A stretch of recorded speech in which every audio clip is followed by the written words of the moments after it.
মানতে হবে যখন বলেছে মোস্তফা, খোদাকে মানতে হবে যখন বলেছে মোস্তফা। পাথর মেরেছে কেউ বাগালি দিয়েছে সেথা। তায়েফের ঘটনা। খোদাকে মানতে হবে যখন বলেছে মোস্তফা, পাথর মেরেছে কেউ বাগালি দিয়েছে সেথা। তবু হাসতে হাসতে দয়ার নবী, তবু হাসতে হাসতে দয়ার নবী করে উম্মতের করে দুয়া।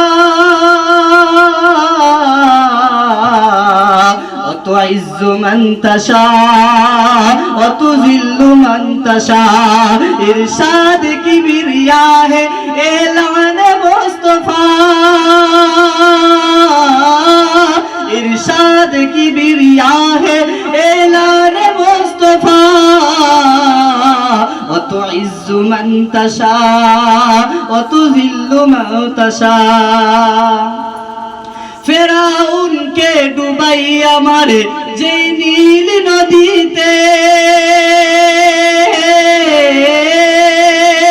ফেরাউনকে ডুবাইয়া মারে যে নীল নদীতে, মুসা নবীকে পার করিল আপন কুদরতে। জোরে বলুন না সুবহানাল্লাহ। একই নদীর পানি, মুসা পার হয়ে ওই নদীর পারে দাঁড়িয়ে রয়েছে, আর ফেরাউন দল নিয়ে যাচ্ছিল, আল্লাহর গজবে ডুবে মরেছে। ফেরাউনকে ডুবাইয়া মারে যেই নীল নদীতে, মুসা নবীকে পার করিল আপন কুদরতে। পানিকে বলিল খোদা তুই আপন পথে যা, وتعز من تشاء وتذل من تشاء। সম্মান দেने वाला मालिक के আর বেসম্মানিত करने वाला मालिक के। আমি আলেম হয়ে গিয়েছি, ওই আলেমের বিরুদ্ধে আমি মুসল্লি মসজিদের মধ্যে ইমামদের নিয়ে দোয়া করছি, হুজুর ওর বদনাম করব, ওই হাফেজ সাহেবের বদনাম করব, তো দোয়া চাইবো রব্বানা জালামনা। ফেরেশতারা বলবে একে আমি জ্বলে আসি আর জ্বালাস না, কারণ তুই যার জন্য দোয়া চাইছিস আল্লাহ তাকে কবুল করেছে। আর আল্লাহ যদি আমাকে সম্মানিত করবে বলে, তাহলে ফেরেশতাদের দোয়ার কারণে তোমার দোয়াটা মিলে যাবে না।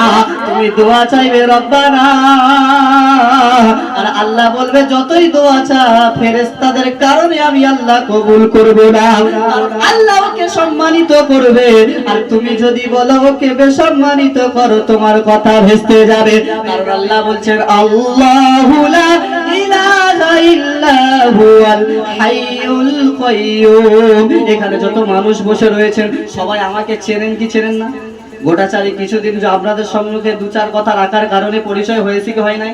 হয়েছে। যদি আগামী দিনে কোনো জায়গায় আমাকে দেখতে পান, কথা বলতে পারেন কি পারেন না? ওকে তো চিনি, ওর সঙ্গে কথাটা বলি, আমাকে তোমরা চিনবে, তারপরে আমার সাথে কথা বলবে। ও মুসলমান, তুমি আল্লাহকে ভালোভাবে চিনলে না, আর আল্লাহর হুকুম তুমি কিভাবে মানবে? ওই জন্য আল্লাহ রাব্বুল আলামিন 3 পারার শুরুতে জানিয়ে দিলেন আল্লাহু লা ইলাহা ইল্লা হুয়াল হাইয়ুল কাইয়্যুম। আগে আমার পরিচয়টা জান, তারপরে লা হাইয়ুল কাইয়্যুম, আল্লাহ হচ্ছে চিরঞ্জীব এবং চিরস্থায়ী। আল্লাহর কোনো মৃত্যু হবে? কাল কিয়ামতের দিনে আল্লাহ তাবারক তাআলা বসে থাকবে, তোমাদের হিসাব নিকাশ করবে। আল্লাহ চিরস্থায়ী, চিরজীবন ছিলেন, চিরস্থায়ী থাকবেন। জোরে বলুন সুবহানাল্লাহ।